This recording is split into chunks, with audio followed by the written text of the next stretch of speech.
हर हर महादेव दोस्तों। स्वागत है आपका हमारे YouTube चैनल पर। आज की वीडियो में हम सुनेंगे शिव महापुराण श्री शतरुद्र संहिता का 20वां अध्याय, हनुमान अवतार।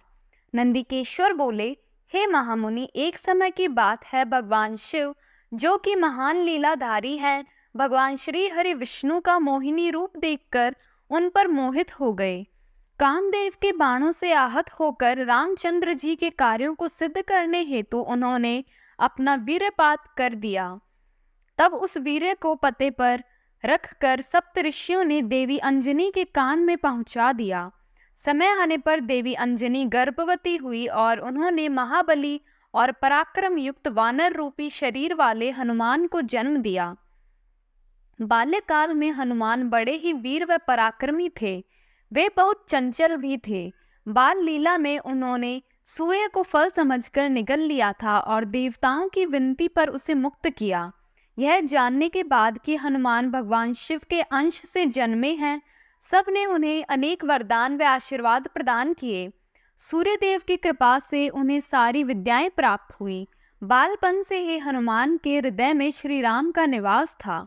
भक्ति भावना से उनकी आराधना और सेवा करना ही उनका ध्येय था।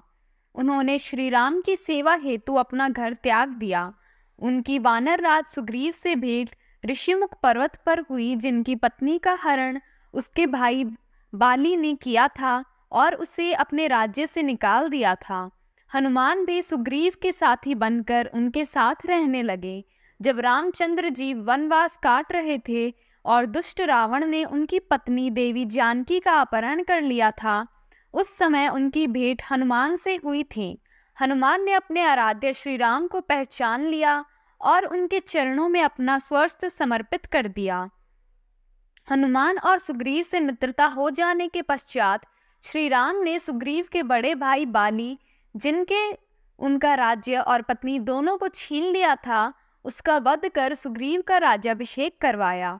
फिर सुग्रीव अपनी पूरी वानर सेना सहित श्री राम की पत्नी देवी सीता को ढूंढने के लिए निकल पड़े, परंतु कुछ पता न चल सका।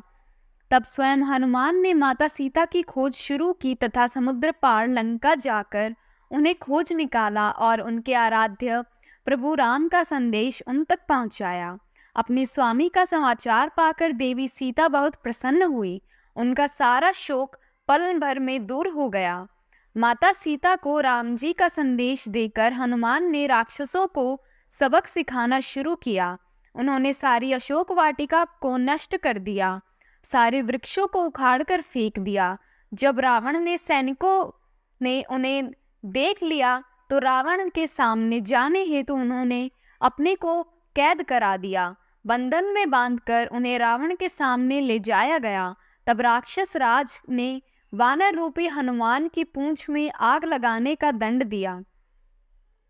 तब उनकी पूंछ में आग लगा दी गई तो उन्होंने पूरी लंका उससे जला दी। फिर समुद्र में कूदकर अपनी पूंछ की आग बुझाई। फिर रामचंद्र जी को उनकी प्रिया की निशानी दी। अपनी पत्नी का समाचार पाकर श्री राम बहुत प्रसन्न हुए और उन्होंने वानरों की सेना को साथ लेकर लंका पर चढ़ाई कर दी। सर्वप्रथम उन्होंने शिवलिंग की स्थापना कर उसका पूजन किया, फिर समुद्र पार लंका की ओर प्रस्थान किया। हनुमान ने इस युद्ध में बहुत वीरता का परिचय दिया। उन्होंने हजारों असुरों को मार डाला। युद्ध में जब लक्ष्मण घायल होकर मूर्छित हो गए, तब उनकी प्राण रक्षा हेतु हनुमान संजीवनी बूटी लेकर आए और उन्हें जीवन प्रदान किया। हनुमान ने अहिरावण का वध करके भी राम लक्ष्मण की रक्षा की थी। हनुमान में भगवान शिव का अंश था और उन्होंने पग पग पर श्री राम की रक्षा एवं सहयोग देकर उनके कार्यों को सिद्ध किया। ओम नमः शिवाय।